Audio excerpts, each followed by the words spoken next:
Welcome to episode 915, Bruce Flatt, Real Asset Billionaire from Canada, 9 lessons. This is an outline of episode 915, lesson 1, lesson 5. This is lesson 6 to lesson 9. Lesson 1, spectacular return. Since 2008, Brookfield's return has been about 300% higher than the S&P 500, as shown in this graph.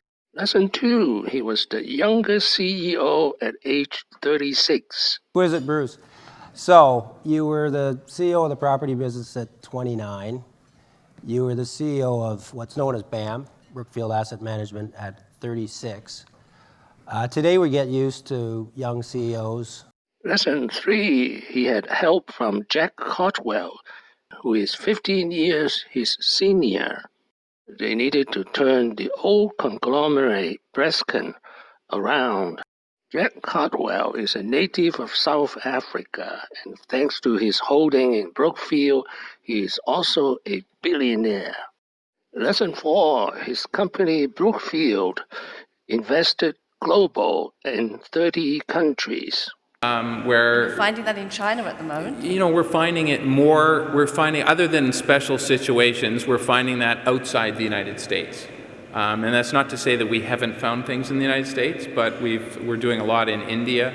Today we just committed to buy a big telecom tower business in India. We bought a natural gas pipeline.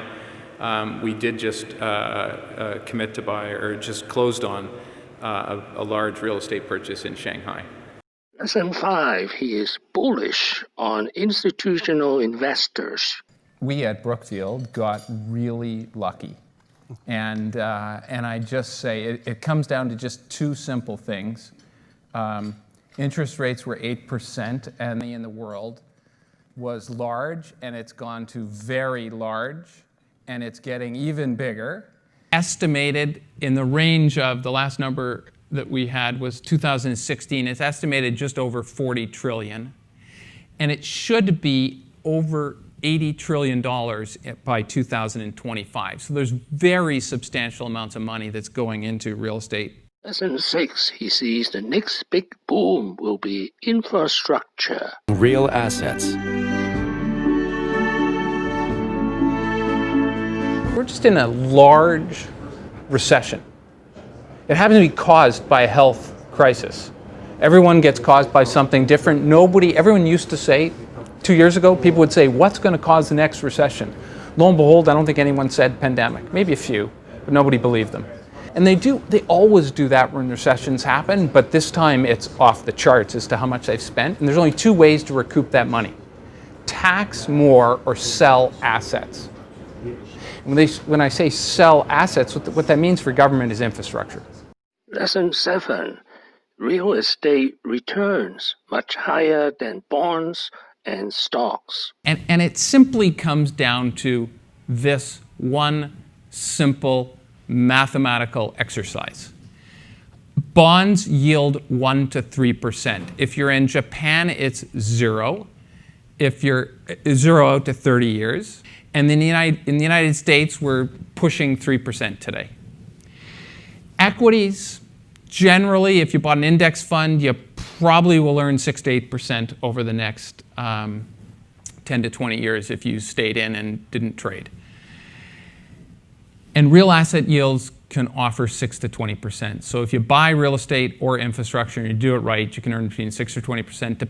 Lesson 8, buy below replacement costs. The most important thing that we've found over decades of investing in hard assets around the world, real estate, power plants, infrastructure, is to buy them at a fraction of replacement cost.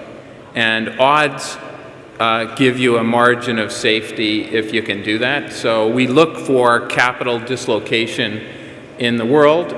Lesson 9, he's a contrarian investor. Here is his investment philosophy, walking away from the cliff where the large crowds gathered. I do. So I'd start off with that. For us, though, we generally have always operated in a methodology where we're trying to walk away from the cliff.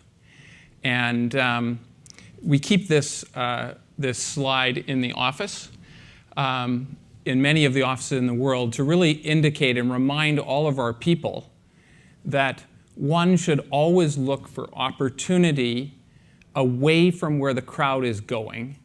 Thank you for watching. Please subscribe and leave your questions and comments below. Wishing everyone peace and prosperity.